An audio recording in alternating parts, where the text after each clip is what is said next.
Good afternoon and welcome. Thank you all for taking the time out of your schedules to join us today for this session on the power of storytelling. My name is Tia Hurd, and I'm a benefit specialist on the BEWell team here in Virginia Beach. And if you'll go ahead and advance the slide now, Paige.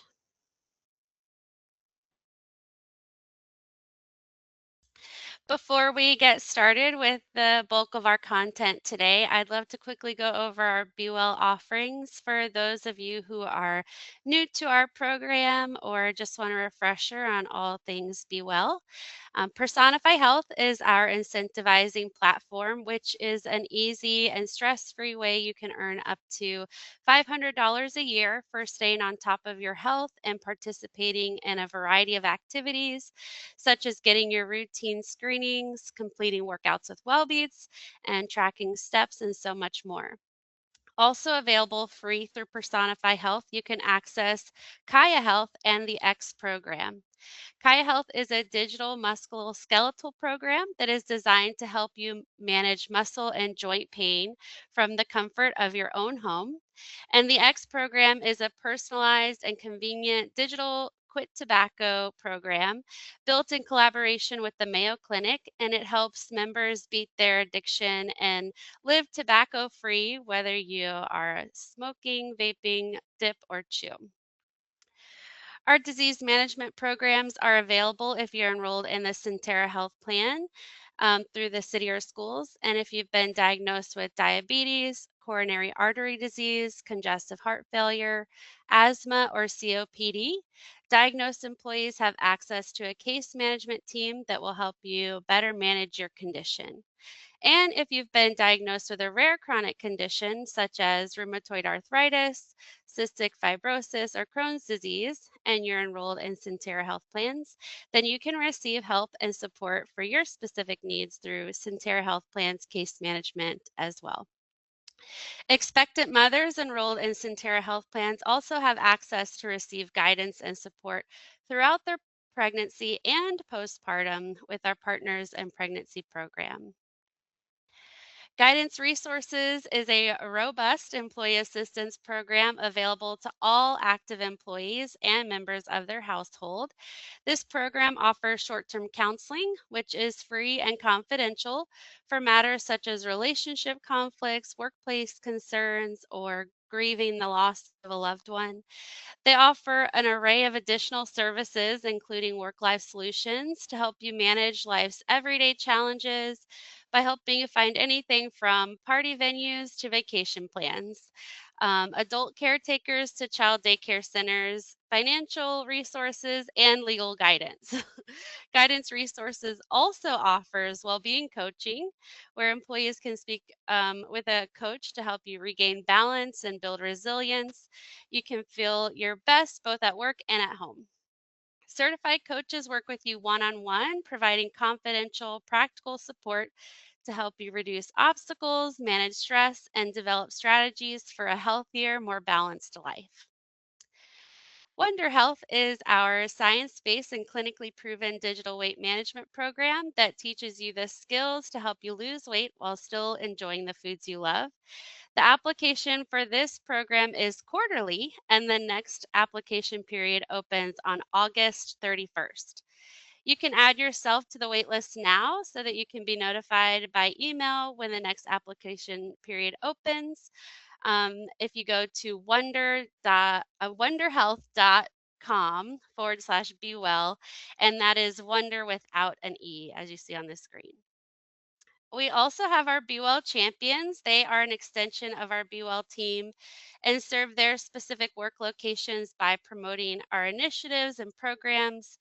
We have about 150 champions throughout the city and schools. So if you are unsure of who the champion is at your workplace or would like to recommend someone for your site, you can visit our website or select Meet Your BeWell Champions on the benefits page in the Personify Health app for more details.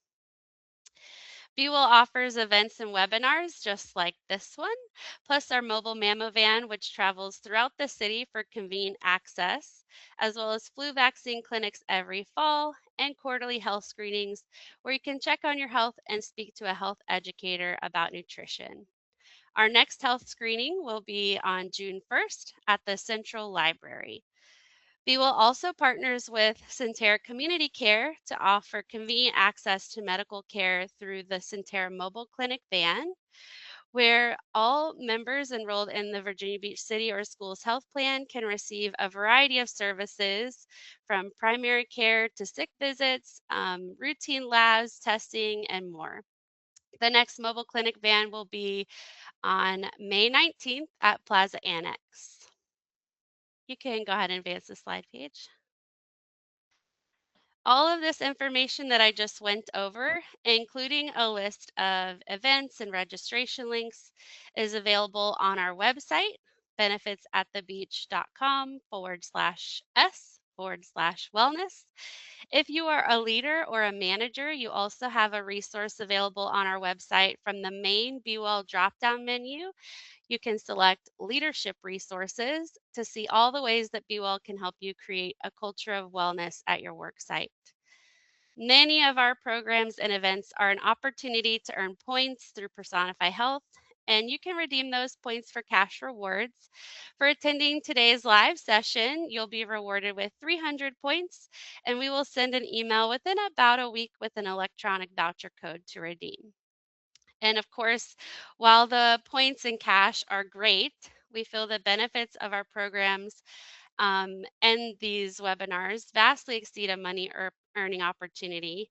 It's all about providing you the tools to help you live healthier, happier lives. So if you have any questions about our programs, please feel free to reach out. You can reach BeWell by emailing us at bewell@vbschools.com or by calling 757-263-1060, and we are option 2. So thank you all again for being here. And now it is my pleasure to pass the mic on to our speaker today, Paige. Well, thank you so much for sharing all these helpful resources with us. And thanks again, everyone, for taking some time out of your day to tune in. My name is Paige McCullough. I am a principal strategy consultant here at ComSci Corporation, your EAP program provider. And I'm really excited to be joining you for this discussion. Before we get started, I just want to go through a few technology based items to ensure you're set up for success. So first, I'd like to direct your attention to the upper right-hand corner of your screen where you'll find a few tools. Firstly, in the chat, I shared some instructions in the event your sound gets disconnected at any time during the session. You can return back there and find some helpful tips. You will also see a tab labeled materials that looks like a piece of paper with a small paper clip in the corner where you can click to download the PDF version of the slides for today's presentation. And finally, if you'll click to open your question tool along with me, you should see that you have an option to submit a question. And I'd like to test out this feature together now. You can type the message hello or test right into your question tool, just ensuring that everything is working on your end and that I can see your responses as well. So please take a moment to open up that question feature and test it out. Excellent. I'm already seeing lots of responses coming through, and you might notice that you're not able to see your fellow participants' messages as you might be accustomed to on other platforms like Zoom or Teams. This is just to ensure that all of your responses are completely confidential. They are only visible to me as the facilitator. So while I will share your questions and your comments out loud, I will not include any identifying information like your name. With that being said, you're welcome to ask questions at any time throughout the session. We'll also make sure we have some additional time at the end reserved for Q&A. And again, to submit any comments or questions, you'll do so using your question tool. Now, one more thing to ensure you're set up for success, I would recommend that you grab a piece of paper and pen and keep it nearby, or go ahead and open up a Word document if you prefer to type. We are going to go through some practice scenarios together and give you an opportunity to craft a story of your own. So I invite you to put your creative thinking cap on and be prepared to take some notes for yourself. Without further ado, I'm going to go ahead and turn my camera off so I'm not a distraction to you during the session, and we will go ahead and get started. All right, so today we are going to be focusing on the power of storytelling. And really, our objectives for our conversation today are first to outline what are those key components of telling a compelling story. We're going to focus in on four areas today. And then we're going to look at some of the brain science behind storytelling, considering how our brain actually takes in information and has interrupters when we have memorable stories that truly stick with us. We'll also review some best practices so we can avoid some of the common storytelling mistakes as you work towards utilizing this skill both in your personal and professional life. So, I want to get started today by sharing with you a story of my own to illustrate some of the key concepts that we'll be reviewing. Several years ago, when I was living in an apartment, I brought home my first puppy. His name was Iggy, and as you can see from the image on the screen, he was just about the cutest dog that most people had ever seen. Iggy was really a wonderful puppy. He was house trained in just a couple days. He learned more than 50 tricks, and he was beloved by everyone in my apartment complex, most of all, our maintenance man, John. Now, I always made a point to stop and say hi to John, ask him about his children, playfully poke fun at him when his beloved San Francisco 49ers lost.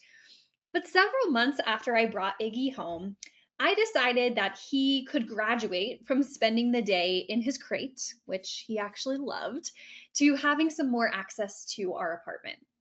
Now, things were going great. No accidents, no damage, no real issues. But then one day, I came home at a different time than normal, and I noticed that he had this white dust all over his nose and his mouth. And I freaked out. I thought he had gotten into some kind of chemical or maybe a cleaning product. And I searched the apartment high and low, and everything toxic was safely put away. So then I decided to get down on his level. And Iggy's a small guy, so I moved the dining room table and chairs and looked around, and I realized what was going on.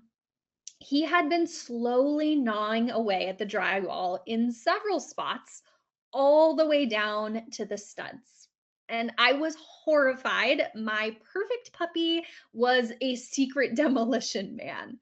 So I started moving more furniture in my panic, and I soon realized there wasn't just one hole, not two, but nine different spots where Iggy had gone to town.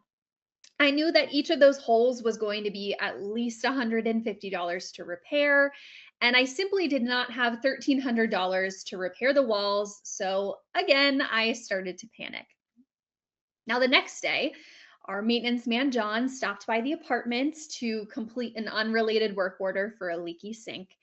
And when he was there, he took 5 minutes to play with Iggy and another five just to chat about the day. And when he was done, I sheepishly showed him one of the holes and I asked him if it was as bad as I thought it was. And he shook his head and he said, "No, Paige, it's worse. I'm going to have to repair some of the studs as well. And this is going to be a really big project." Now, almost instantly, my eyes started to well with tears. And then John said, "But you know what? You're the only person in this apartment complex who says hello to me. You're the only one who stops and asks me about my day. So I'm going to do these repairs on my off time. And I have all the supplies that we need in the workshop." The holes were patched over the next couple of days. John got a very generous holiday bonus a few weeks later. And you might be wondering, what exactly can this story tell us about the fundamentals of storytelling? Well, first, it's vivid and it's unexpected. You probably found yourself picturing you finding the damage or doing the mental math on the repairs. And the tension builds throughout the story as you wonder what's going to happen next. You might think, gosh, what would I have done if I was in this situation? Or would John have helped me? And you get a sense of connection. This story asks you, as the listener, to consider, who are the Johns in my life? So, I share this story with you to highlight the four components of storytelling.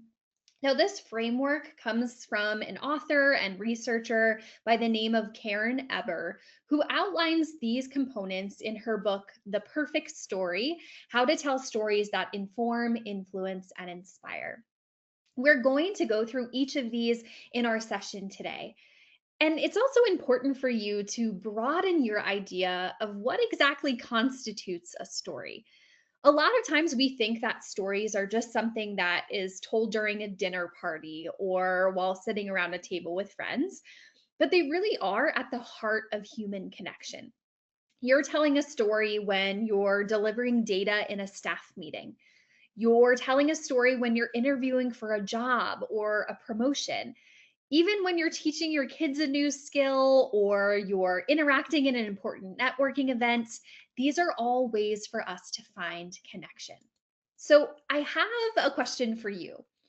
I want you to take a moment to think about someone in your life who is a great storyteller. And I would love for you to tell me, utilizing your question tool, what are the qualities or traits that they have that makes them an effective storyteller? And there's no right or wrong answer here. I'm just curious what comes to mind for you when you think about the storytellers in your life. Yeah, so I'm seeing things like passion in their speaking, expression, energy, imagination. Yeah, someone who keeps you engaged, where you're on the edge of your seat waiting to hear the next detail. You're descriptive, funny, or humorous. Lots of people are emphasizing as well. Yeah, having the right amount of inflection. So, what are we doing with our voice or our pace? I see another person mentioning. Oh, good. Someone calls out maybe a bit of mystery, right? We're curious about where the story is going next or what's going to happen. Our body language, our hand movements. Good. These are all really important components of what it means to be an effective storyteller. And you might be recognizing some of these qualities in yourself as you're hearing some examples of what really helps us to deliver a strong message. So, I want to help you think about how we can hack the art of storytelling. A great story acts as a roadmap to help guide the people listening through important information or to build an idea or a feeling that you want the audience to walk away with. Think about a great story almost as though a storyteller opens the door and they ask the listener to follow them through it. Now, it is true that we are changed by impactful stories. Have you ever watched a movie or listened to a song with incredible lyrics and you felt your eyes start to well up with tears, or a lump was forming in your throat? Or maybe you talked to a friend who shared a story with you and you felt more connected with them as a result. Brain chemistry changes when we experience stories. Our levels of oxytocin, which is a binding hormone, is released. And that happens before and after a really great story. So that connection is not just coincidence. We also know that stories are memorable because, simply put, we remember what we feel. Stories engage our brain by lighting up all of our neurons, and the more that our senses and emotions are engaged, the more we associate and store the memories with them. That helps bring up to the surface what we value by talking about what's encouraged or discouraged in that story. And this is a really powerful way for really anyone to share ideas and bring people into their thinking patterns. And then finally, when we think about the interactive nature of stories, they show us ideas instead of telling us facts. Again, it's that invitation to have your own experience of the story as you're listening to that person share. So let's look for a moment here at a storytelling model, because a truly great story is going to have a variety of different pieces. And in order for it to be clear and effective, you want to take your time to layer in those important details before you move on to the next one.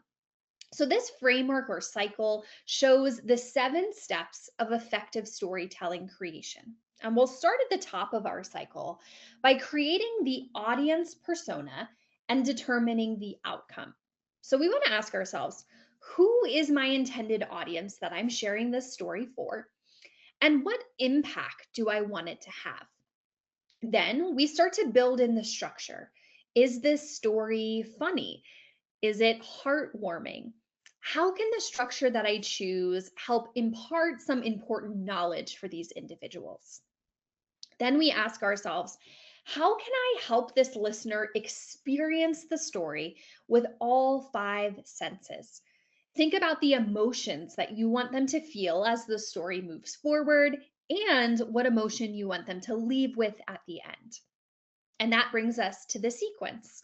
How can you lay out the steps brick by brick so the story makes sense and it builds upon each other? Then you're going to apply what we call the 5 factory settings, telling the story so your audience's brain becomes engaged and they find it to be memorable. Then we have everything ensuring that it earns its place. We don't want to duplicate information or use other distracting approaches where the audience starts to zone out. We want to keep them in that present moment.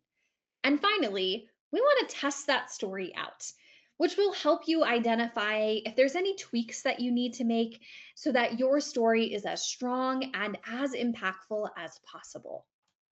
So, with this cycle in mind, let's think about how storytelling affects our brain networks. Now, in general, as we go throughout our daily lives, our brain wants us to spend the least amount of work or calories as possible to get through the day. And this allows it to use the same neural pathways that it always has and to avoid doing any tough work. And by idling with this comfort of doing things like mindlessly scrolling on our phones at the end of the day or zoning out to a comfort show on Netflix, our brain doesn't have to do too much work to keep you safe. Now, a powerful story, on the other hand, forces you to sit up a little bit straighter and get out of that idle mode. When a story raises the stakes or something unexpected happens, that makes your brain pay attention and spend calories. So, when you help your audience experience the story with all 5 senses, that's going to help this process immensely. Now, we also want to slow down on our assumptions so that we can create a space for understanding. Now, how many times have you guessed the ending of a book or a movie and you told a friend or a partner, I know what you're going to say next, or I know what's about to happen? Well, this occurs because our brain fills in the gaps as a way to save energy. A great story is going to help connect people to a desired outcome that hopefully influences their behavior and their action. So when we utilize a story, we can slow down or even leverage an assumption. Isn't it great when you're watching a movie and there's a plot twist that you didn't see coming? This is exciting because your brain has been disrupted. And again, it forces you out of that lazy mode. Now, when we're utilizing our sensory experiences, they are stamped with emotions and then they're packaged together as memories, kind of like your phone tagging a photo with the date, time, and location. Your brain is constantly referring to these memories so that it can predict how to respond in the future. And stories are going to help provide some filing suggestions to our brains. As I was telling the story at the start of the session, you probably felt my frustration and worry about the huge maintenance bill. And the next time you have a puppy, maybe you get down on their level or you wait a couple months before you let them have free reign in your home. If that happens, it means that your brain made the connection from my story to your reality. From there, we start to make connections. And we naturally form groups with people who we share similarity and connection to. It gives us a sense of identity and in group. And we start to make assumptions and process information differently depending on if we feel a part of that group. So, when we're utilizing storytelling, that helps us to increase oxytocin and trust, which ultimately helps us feel more comfortable, more relaxed, and excited as we're engaged with others. Now, the neurochemicals that we've been talking about so far have two key jobs, which are seek pleasure and avoid pain.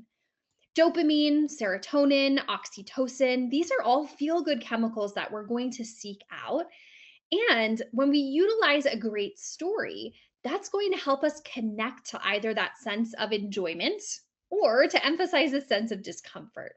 Maybe you cringed a bit when you realized how much the maintenance bill would cost. Or you may have even felt a rush of feel good chemicals when you realized that maintenance man John was going to fix the issues free of charge. Storytelling is like a musical conductor that will help us utilize those neurochemicals. So now that we know how a story impacts our brain, let's answer the question, what makes a great story? And I have 4 C's for you to remember.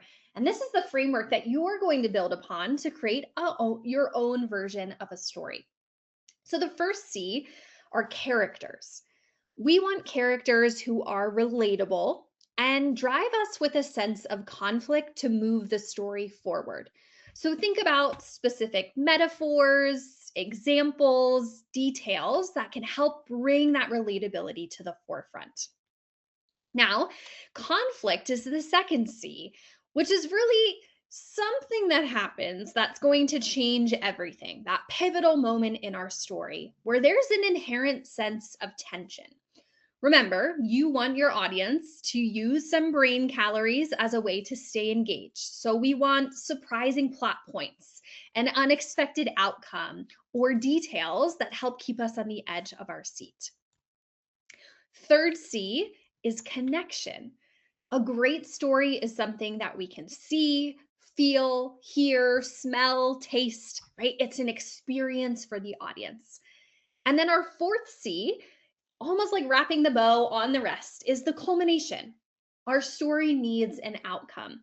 It might leave the audience with a new feeling, an increased sense of awareness, a new idea or perspective. For example, think about commercials as you're watching TV. They are telling a story that at the end hopefully has you saying, I should really go buy that thing. And now you're influenced to follow through on that product because of a strong culmination. So let's take these 4 C's and get started on a great story of your own. I would love for you to take a moment to grab that piece of paper and pen or open up a Word document on your computer. And I want you to start by thinking about a great story that you could tell without much work to try to remember the details or the outcome. I don't want you to worry about your intended audience or when you would tell the story right now. Let's just focus on the fundamentals of the actual story. I'm going to take you through each of these 4 categories, and I'm going to give you a brief about 60 seconds for each one to sketch out some initial thoughts and ideas. Remember, this is the beginning of a draft, so it doesn't need to be perfect. We just want you to start doing some brainstorming and get some ideas down on paper. Also, know this is a story for you, so you don't need to submit anything formal into the questions tab. This is a practice exercise just for you. As a reminder, I'll go silent during those 60 seconds so that you can focus inwards, and then we'll move through each of those 4 categories. So let's start first with our characters. Remember, characters help us move the story forward. So think about who was involved, why were they there, and what were the stakes for these characters. Take about 60 seconds to brainstorm your first C starting now.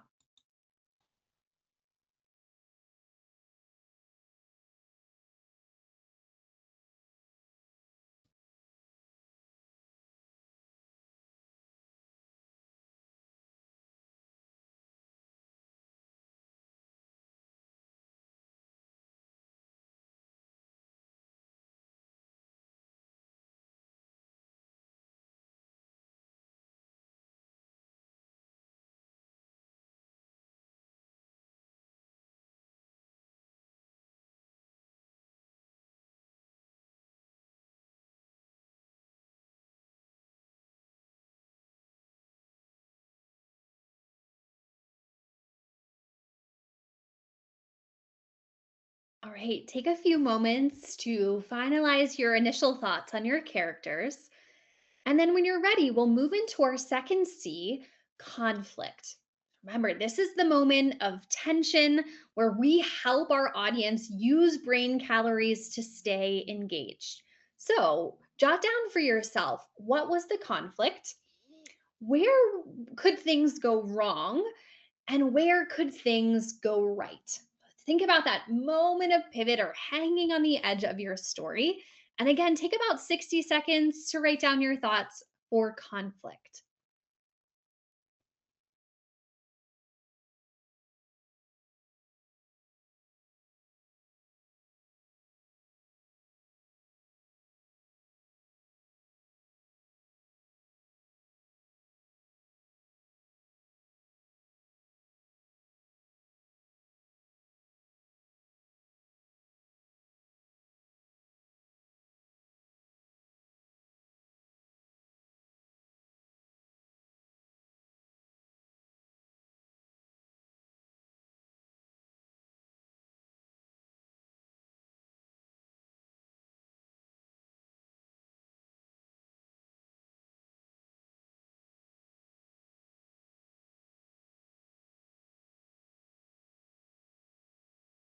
All right, when you're ready to move into our next category, we'll focus on connection.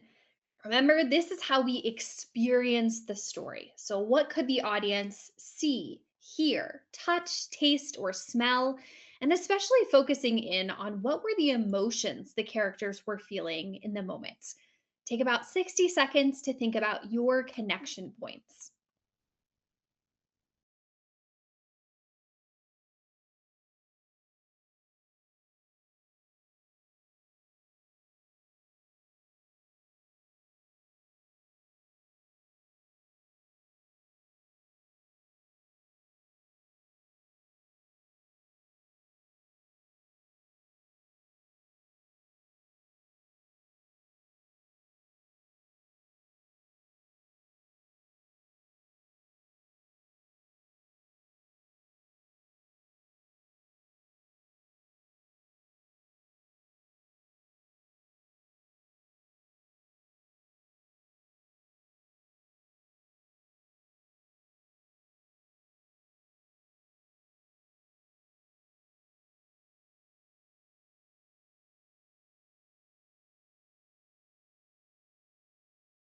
All right, and then we'll move into our final category, our culmination.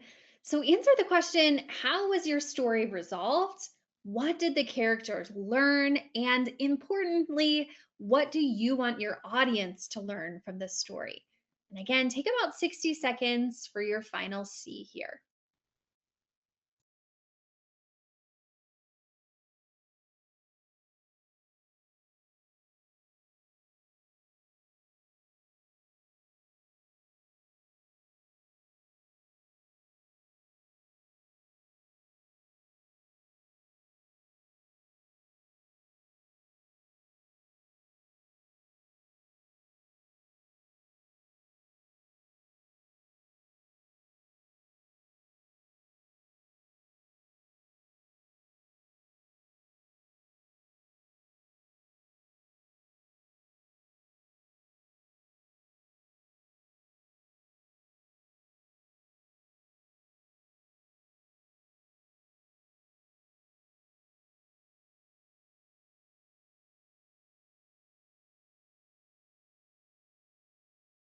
All right. And once you've finished your final brainstorming, go ahead and put your pen down, pause on your typing, and congratulate yourself for starting this brainstorming on creating your very own version of a story that you can utilize in a variety of different spaces with effective storytelling techniques. But here's the good news, you don't have just one story. You have many components of your life to help support you with an ongoing bank of ideas that you can draw from when you need them. When you think about personal experiences, you might refer back to a defining event in your life, a person or a mentor who has impacted you, maybe even the best advice that you've ever received. In your professional sphere, you can think about a difficult project that you navigated through, a leader who inspired you, or what you might tell your younger version of yourself about your career. You can also find a muse, someone in your life who helps you think differently about the world. Consider where they've had success and what challenges they may have struggled with throughout their life or career. We also can expand to broadly look at customers, clients, or stakeholders, thinking about the challenges that they face or what they might look for additional resources in. We can look at the passage of time. Maybe there has something that has followed you on multiple life experiences, like a lucky charm or an object that's been passed down throughout your family. And you can even look around you in the world, finding a favorite movie, a piece of art that moves you, or a city that you visited that you have a strong connection to. These are all areas for us to find inspiration. So I encourage you to think broadly about storytelling. Know that we all have this capacity. In fact, you just demonstrated it in your practice, and you can continue to evolve and look for inspiration over time. And you'll connect when you come back to keep the audience in mind. When we think about telling a story, we want to ask ourselves these four questions. What do I want the audience to know or think because of the story? What do I want them to feel or do because of the story? What is their current mindset? And what might be an obstacle to getting them to think or act differently? Right? So we're looking at the full continuum of that message that we're sharing. What are the roadblocks? What's the current start point? And how can I help persuade them or lead to a space of buy in? And from there, you add in those details. What's the context? What is the main takeaway? Then can I clarify the time, the place, the characters? And I add in those additional layers of specific details, like the chocolate sauce on top of my sundae, so that it all comes together as one cohesive piece. And remember, I told you this idea of not just telling them, but showing them what we want them to know. These are almost like the colors of our story, right? Rather than saying something like, the sunset was gold, I can be descriptive and vivid by saying something like, the sunset was glowing and flickering colors of orange, yellow, and magenta. Right? The more dynamic that you are, the easier it is for your audience to picture it. So let's practice this skill of being more descriptive. You're seeing on your screen here a few options that are our original statement. And what I'd like for you to do is to utilize your question tool to make them more vivid, emotional, and memorable. So let's start together with the first example. Our initial statement is, I was really sad with the final decision. How could I change this to make a more vivid example where I'm showing the person the story that I'm telling? Tell me what you think in your question tool.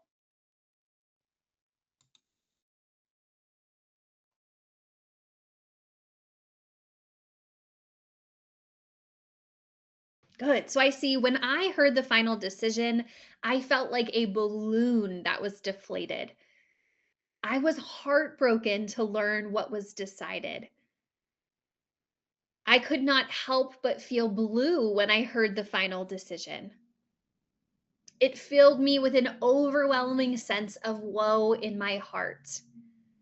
I was shaking with tears. I was gutted by the decision. I felt devastated. Good. All really great examples that I'm seeing coming in through the question tool here. And you're hearing some common themes in the descriptive words that we're using. Good. How about the second example? How might we enhance this statement to show the story that the movie was pretty great? I really enjoyed it. What could I say instead?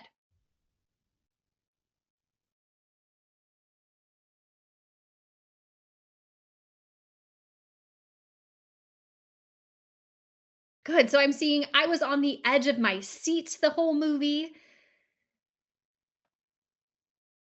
The movie moved me to tears. The plot and the actors did a great job of conveying the story. I didn't even finish my popcorn. Yes, it was that good. I laughed the entire movie. It had me on a roller coaster of emotions. I couldn't sit still. I felt like I was part of the horror movie. Nice. These are all really fantastic examples. Great way to illustrate and draw us into that moment in time. Yeah, I see descriptors like my heart was racing. It kept me on pins and needles. It was spectacular. Awesome. Let's practice this last example. The initial statement being, I didn't know what to do next. How could we add some layers to show the story happening here? Good. I felt lost on where to go from where we were. I felt frozen in the spot in that room.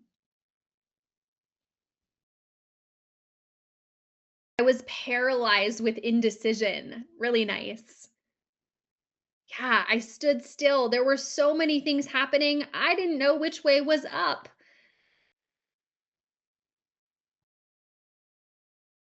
Yeah, I was dumbfounded with my next course of action. I was frozen in thought, not knowing what words to say, so I stood there like a statue. My mind was running through so many scenarios. I couldn't move. My mind was spinning or my mind was blown. Good. All really nice examples of illustrating our story. And you all are utilizing your creative genius today. Bravo for all the examples that you shared in the question tool. Now, let's think about another application here, which is telling stories with data. So, in addition to the words that we're sharing, we might have an opportunity to layer in some additional data points to help the audience have a deeper understanding of the message. This is a great tool to utilize if you have a new audience and you want to convey the importance of the message that you're sharing. You may be sharing a message because you have come to a decision or a milestone. Again, that's a pivot or a turning point that you want to highlight with data. You may have found some key insights that you want to bring to this audience's attention, or you want to demonstrate the scale or the magnitude of the message that you're sharing. These are all ways for us to elevate the message that we're sharing by layering in some additional information. So rather than a dry metric, right, we get to utilize those 4 C's that we looked at to bring that metric to life and share why it's important for the audience listening. So now we've talked a lot about effective storytelling techniques, but it's just as important for us to remind ourselves of what are some of the traps of ineffective storytelling. So I want to start by asking you the question, when you think about someone in your life who is not a great storyteller, what is it about how they tell stories that makes them ineffective? Tell me what you think in your question tool. Yeah, so they might be monotone, right? Their voice stays at the same level and your attention starts to drift. I see lacking passion, disorganization, someone going slow or they're long winded. Maybe they lack details or they're going all over the place chronologically. They don't have a backstory. They're using filler words. They flip back and forth. All great ideas. I want you to keep them coming in your question tool, and we're going to reinforce this with some examples of common storytelling mistakes on your screen. Now, I know that I've made these mistakes in the past. You probably have too, and that's part of being human. But it's good to remind ourselves of what are some of those ineffective techniques that we want to try to avoid. One, and this is very common, is telling the story that you want to tell, not the story that the audience needs to hear. You might be able to think about the person in your life who seems like they just enjoy listening to the sound of their own voice, right? This doesn't draw us in to feel connected, and we often start to disengage. We also feel frustration with a lack of structure or details that don't make sense, as many of you highlighted. If we're not testing that story and receiving feedback, it's also hard for us to know, is this landing in an effective way? We are missing information if we don't have time to practice, or if a story is only focusing on a metric and doesn't connect to emotions or senses. Again, we're quick to tune out. But on the other hand, when we tell a great story, there are some signals for us to pay attention to as well. The first is the physical effect. And we shared lots of examples of this throughout our session. My heart is beating faster in my chest. My palms were getting sweaty as I listened. I felt butterflies in my stomach, right? We noticed that shift or sensation. There was a pattern interrupted, right? Your brain turned on and activated. You also know that your story was effective when the audience quotes it back to you. They catch a moment of something that stuck with them and they want to reinforce that. They might tell you, "Gosh, I really love the way that you told that story. Let me share with you one of my own," right? And they start to develop that connection point. They might tell you that they're walking away with a new perspective or lesson learned. And when they provide you that feedback on how it landed for them, you know that you've made an impact for that individual with the story that you've shared. So, as we start to wrap up our session together today, let's review some of the key points that we've discussed. We started by looking at the four components of a compelling story. We looked at hacking the art of storytelling, finding ideas for our stories, building out the structure, and then executing to tell a great story. And that foundation that we used are the four C's: our characters, conflict, connection, and culmination.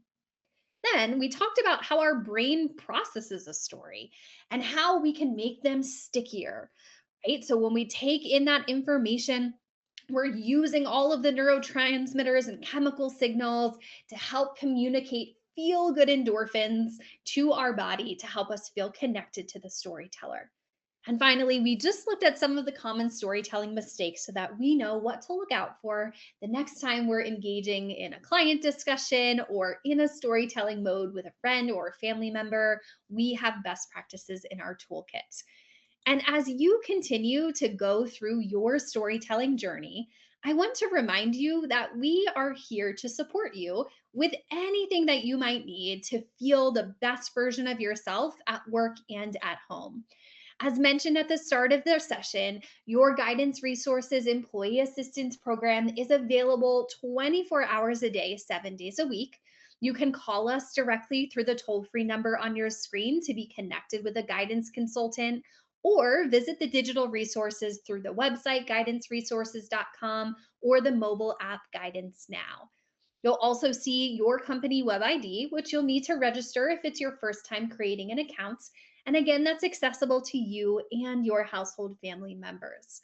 You will find lots of information for your personal and professional development, including articles, podcasts, on demand trainings, and much more to support you on any step of your journey.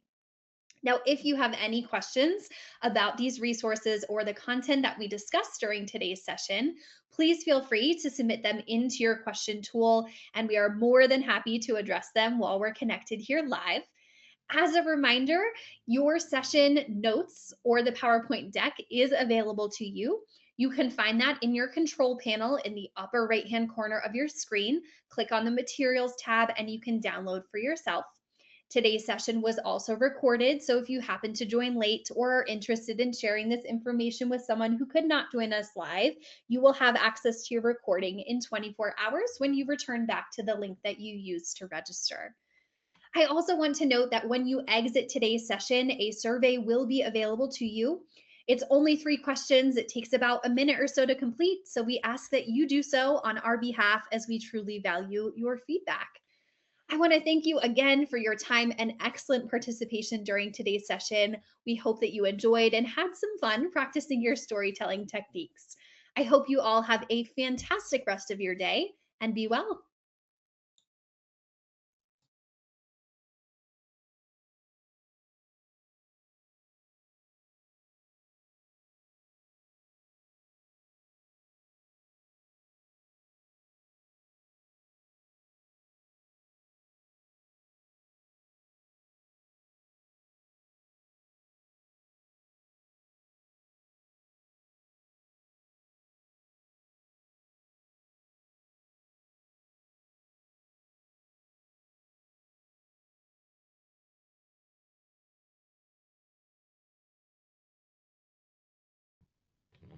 And I see a question coming through about the survey. So that will be available once you leave the webinar. It'll open up in a browser for you to complete the survey. Thanks for asking.